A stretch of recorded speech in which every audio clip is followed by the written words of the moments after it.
Salut à toi, c'est Guillaume de la Chain. Aujourd'hui, je suis super chaud parce que je fais la dernière partie consacrée au livre d'Alain, Comprendre l'Empire. J'ai déjà fait deux parties dessus, donc tu peux toujours aller les regarder si jamais.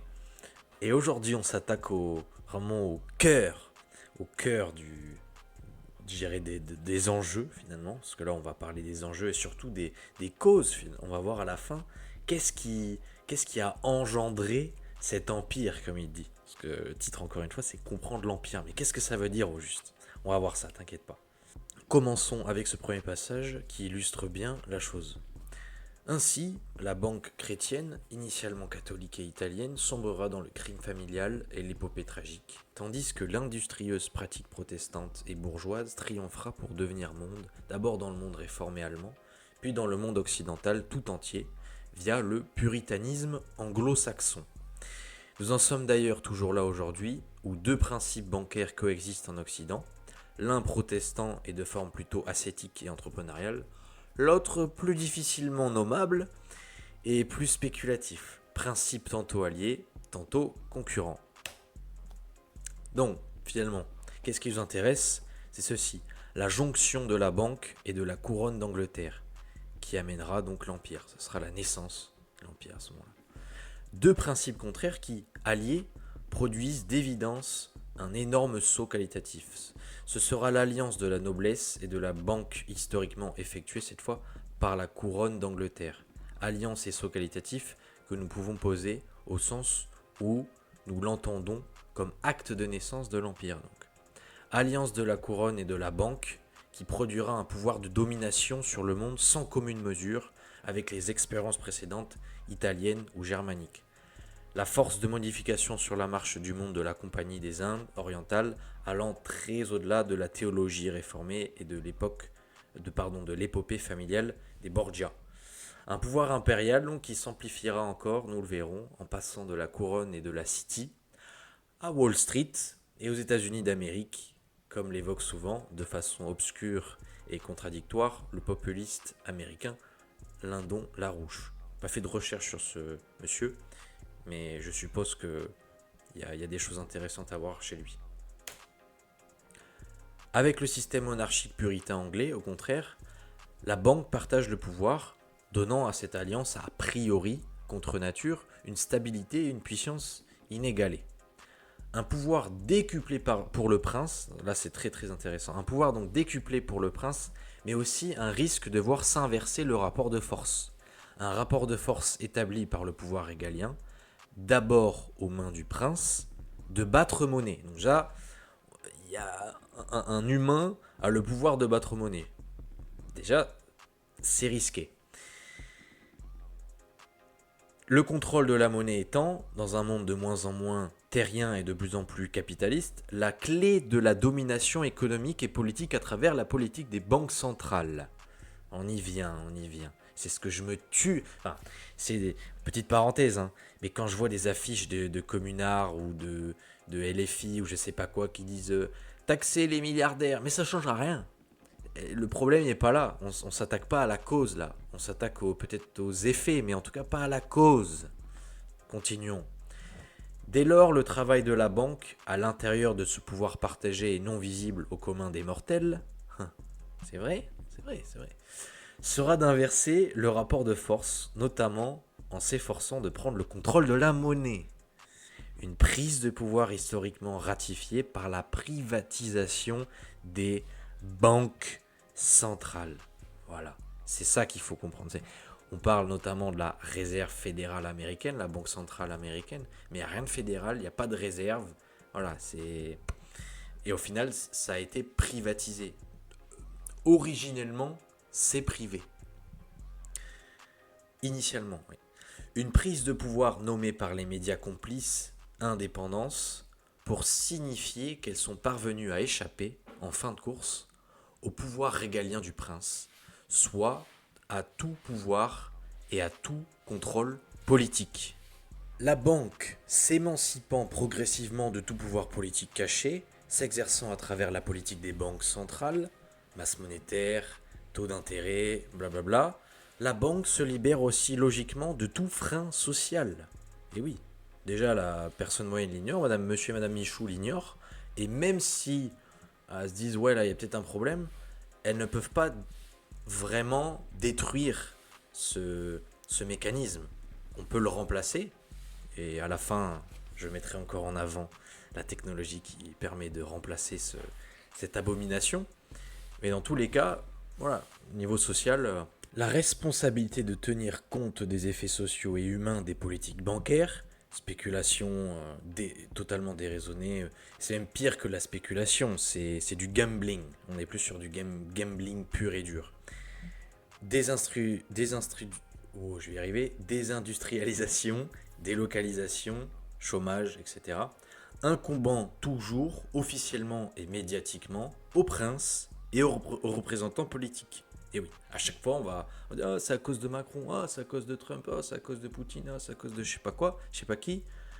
Mais au final, ce sont juste des personnes qui servent comment dire, de bouc émissaire. Ce sont des boucs émissaires au final. Et ils endossent bien leur rôle parce que la plupart des gens tombent dans le panneau et s'attaquent à ces représentants et non pas à la source du problème. Allez, allons un petit peu plus loin encore. Finalité chrétienne du communisme, par la société de l'échange désintéressé et du partage, mentalité éminemment chrétienne des masses communistes militantes, pour lesquelles l'idéal communiste devint la nouvelle religion face à l'égoïsme bourgeois. Une double aspiration qui doit être nuancée dans les faits par deux autres facteurs contradictoires et concomitants, évoqués notamment par Solestine, je crois que là, mal écrit peut-être, à vérifier, dans 2 siècles ensemble. 1. Le financement assez peu chrétien de la révolution bolchevique russe, moteur de tout le processus du socialisme réel, par des banquiers new-yorkais, souvent issus de la communauté ashkénaze, émigrés de l'Europe de l'Est. 2. L'encadrement à travers l'appareil des partis de toutes les révolutions communistes en action dans l'Europe chrétienne, d'élite juive pour leur très grande majorité, et souvent animé d'un messianisme vengeur parfaitement exprimé par Léon Trotsky dans Leur morale et la nôtre, typique des valeurs de la Torah et du Talmud, faut le savoir. Mais aux antipodes, des valeurs chrétiennes. Maintenant que la messe du socialisme réel est dite, avec le recul du temps et l'accès aux archives autorisées par l'écroulement de l'URSS, on peut objectivement qualifier l'épopée communiste européenne au XXe siècle de judéo-chrétienne, juive en haut pour la volonté de domination, chrétienne en bas pour l'espoir du partage. La banque, intrinsèquement fondée sur l'abstraction du chiffre au détriment de l'humain, spéculation, même si là je n'aime pas trop comment Alain exprime justement ce fait en utilisant le mot spéculation, parce que par nature, par définition, la spéculation ce n'est pas mauvais, il n'y a rien de péjoratif, c'est plutôt ce qu'on en fait, c'est l'humain ou les humains derrière cette spéculation, un peu comme une arme, on peut remettre une arme à quelqu'un, rien de malencontreux n'arrivera, et alors qu'une personne qui semble similaire en apparence pourra faire des choses plutôt dommageables avec. Voilà, tout dépend encore une fois de l'individu derrière et pas tellement de l'objet en question, quoi. Bref, libéré de tout frein politique et social, indépendance des banques centrales, et oui, parce que là les banques centrales sont intouchables, et protégé de surcroît par son invisibilité politique et médiatique, domination de l'argent sur le politique et les médias, devenant progressivement, compte tenu de sa logique même, pure prédation et pure violence. Une violence assumée et encore accrue par l'idéologie de ses dirigeants et cadres, majoritairement formés à l'inégalitarisme méprisant de l'Ancien Testament. Fermez les guillemets. Et donc pour conclure ce 3e épisode sur le livre d'Alain, Comprendre l'Empire, eh bien, j'ai décidé de mettre cette image. Je suis tombé un peu dessus par hasard. Même si tout ce qui est anthropomorphisme, je n'aime pas trop, ça reste quand même assez parlant. Donc en haut, on a le divin qui cherche à transmettre quelque chose et la main du bas, l'humain, qui potentiellement reçoit donc la chose en question. Et là, c'est Bitcoin, c'est le protocole informatique, apolitique, impartial, neutre, décentralisé, qui n'est pas régi par une entité malveillante, parce que finalement elle reflète l'humanité tout entière, et non pas une caste qui cherche à dominer l'humanité. Voilà, je finirai sur ces mots, et surtout, c'est pour réaliser que, enfin, du moins, si je fais ça aussi, c'est pour peut-être faire prendre conscience à quelques consciences, qui ne sert à rien encore une fois, de se battre, mais pas dans... Bien sûr, il faut se battre, mais pas en utilisant les mêmes moyens. Et surtout, surtout pas utiliser les moyens mis à disposition, je dirais, naturellement. C'est-à-dire le vote, les manifestations, les pétitions, les médias, et tout ça, voilà. C'est vain. C'est littéralement vain. Ce qu'il faut, comme dirait Hayek, c'est quelque chose donc qui vient remplacer le système actuel, mais d'une manière plutôt sournoise et discrète et inarrêtable. Et là, ce qui est bien avec le protocole Bitcoin, le protocole informatique, je précise Bitcoin, c'est que il n'y a aucune violence en fait. Il n'y a aucune violence, c'est totalement pacifique et ça permet de progressivement libérer les individus. Bien sûr, c'est pas d'un seul coup, mais ça se fait progressivement. Et je trouve personnellement que ça se fait là à l'heure actuelle très très bien. C'est très efficace. Et chaque personne, je pense, arrivera à un stade de sa vie où il se rendra compte qu'effectivement, il vaut mieux utiliser un moyen pacifique qu'utiliser soit des moyens qui sont vains par nature ou carrément la violence, prendre les armes littéralement et tout ça. Tant que j'y suis, je fais un petit peu de pub donc pour la série que j'ai commencé il y a un mois, la série Bitcoin Yearly Cycle Low décembre 2026. À chaque fois, je mets le numéro de l'épisode.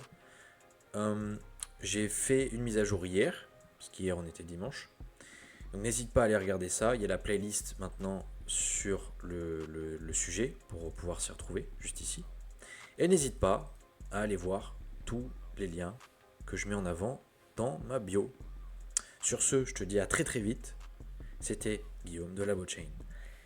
Et à ta liberté. Europe is the values of the Talmud, the Jewish sense of personal responsibility, of justice and of solidarity. Bordel! Attends, mais tu vas arrêter de faire ça. Non,